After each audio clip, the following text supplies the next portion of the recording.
I've had conversations with a lot of different lead players, and it seems like that there's this desire to have someone, especially as a wingman, to have someone in the section or or several people in the section that understand the role of being a lead player, that they're competent lead players in their own right, but that Yeah, are able good point. to understand the dynamics and what you need as a lead player from your support players, because it's one thing to kind of think it, but if you've been in that lead chair, you know what you need. And so then when you're in that support role, then it's a little easier for you to step into that role. So Good point. No, it's a good point. I mean, I played literally with 100 when I traveled with Frank Jr. and Elvis and all these. I was in a different city and we picked up different bands, and I was, the lead chair, we had to have a rehearsal.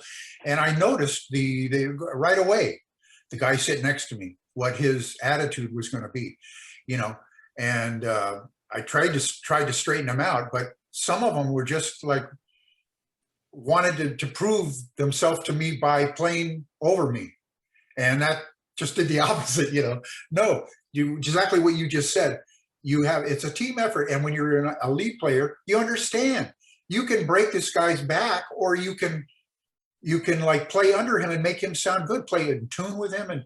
And if he's bends a note, bend it with him, or do something and vibe, it's, yeah, there's too many of those guys that just try to outblow you, but yeah, that's a peeve, and we don't do that. yeah.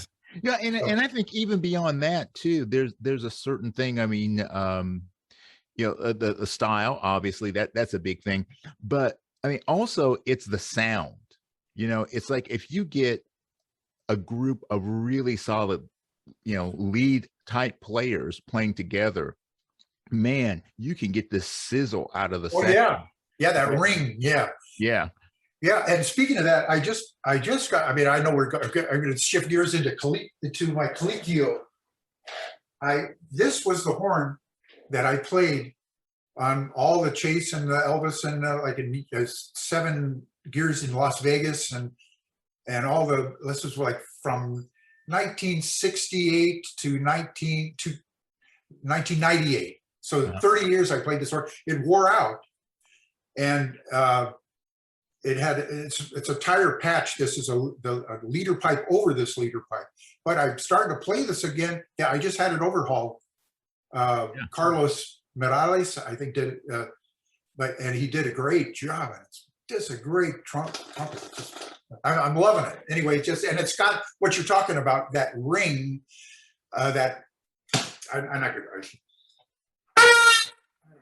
But it's got that real warm, brassy sound. Yeah. And you can, and I noticed today when I was playing, I can really make it. I can hear it above the band when you're playing lead, and you want that Conrad Gazzo thing. I believe in that Conrad Gazzo for a lead player. And everyone else should be just a little under. Mm-hmm. No matter, and if he comes down, come with him. Yeah, but it's just rare to find players like that. But it's a sensitivity toward where you really want to sound good or you want to compete. Yeah. And whether it's sports or music or anything, I definitely buy into the team concept, and that's when things always got my feathers ruffled, if you will. Like with all-star teams, all-star bands. Oh yeah. Everybody's trying to fill their stat sheets. Everybody's trying to outshine the other person, instead of hey, let's let this guy get the spotlight for right now. This guy's got the hot hand. Let's let him do it, because the win is more important than me looking good. Yeah. And I think sometimes, like in sports and in music, that it's too easy to get caught up in the ego side of things, and make it about me instead of we. You have to have an ego. You have to have an ego to play trumpet. I mean, that's given, especially because it's a loud instrument, and there's no such thing as a closet clown. Right. I like that. it's so, but and nobody's perfect.